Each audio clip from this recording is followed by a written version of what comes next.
So I have some concerning news from Barcelona. Lamine Yamal withdrew from training today with a minor discomfort, and some reports are saying Barcelona will not risk him to play him on the weekend. Others are saying it's a minor discomfort that he will be able to feature against the Barcelona derby on Saturday. Yeah, Barcelona is playing Espanyol, a derby. And after the derby, of course, they have to fly to Saudi Arabia for Supercopa España, where they will play Atletico Bilbao. So we wait to see whether his discomfort is serious or it is something minor.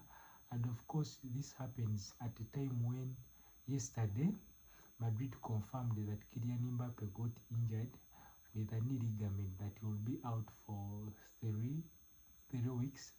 And now we wait to see whether the youngsters also got injured or it's just a minor discomfort.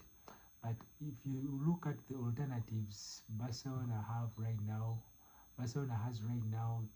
to cover Lamine Yamal's position, if at all the discomfort is serious, you would think Rafinha will cover that position, or Rune Badaji will be able to cover that position.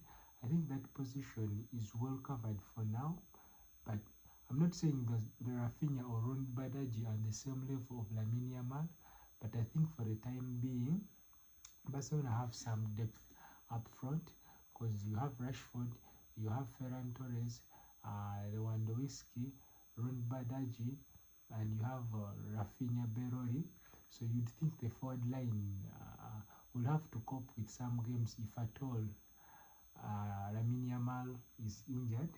So we'll have to wait and see whether the youngster is injured or it is not something major. But right now, things are looking good for Barcelona. Pedro Gonzalez is back. Gavi is expected to be back in February. Gavi he got an ACL last year, and he managed to return in the preseason. Then he later on got injured on the same knee in the training session, and he's been out ever since. So reports are saying he will be back in February, but he will travel with the team for Supercopa España, of course, to support his teammates, because if they manage to beat Bilbao on semi-final, they will have to play either Real Madrid or Atletico Madrid on the Supercopa España final. So we'll have to wait to see on that. And Dani Olmo injured his shoulder when Barcelona was playing Atletico Madrid.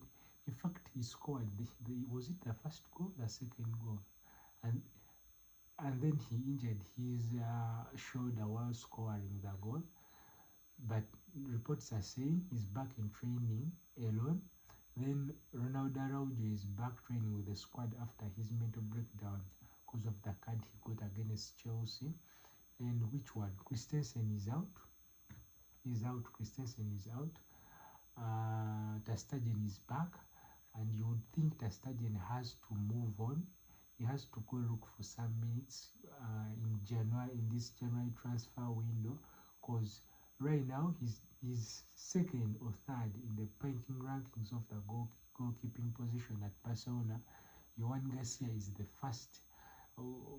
Is in the first position, then Szczesny, and of course Ter Stegen. Hans Flick has been clear about this, that his first choice it is Joan Garcia, and we wait to see how Joan Garcia will have to cope up with Espanyol's atmosphere on Saturday, because Barcelona bought him from Espanyol for 25 million in the summer, and he's returning home on Saturday against his home team. So we'll have to see how he will cope with the booze from Espanyol fans.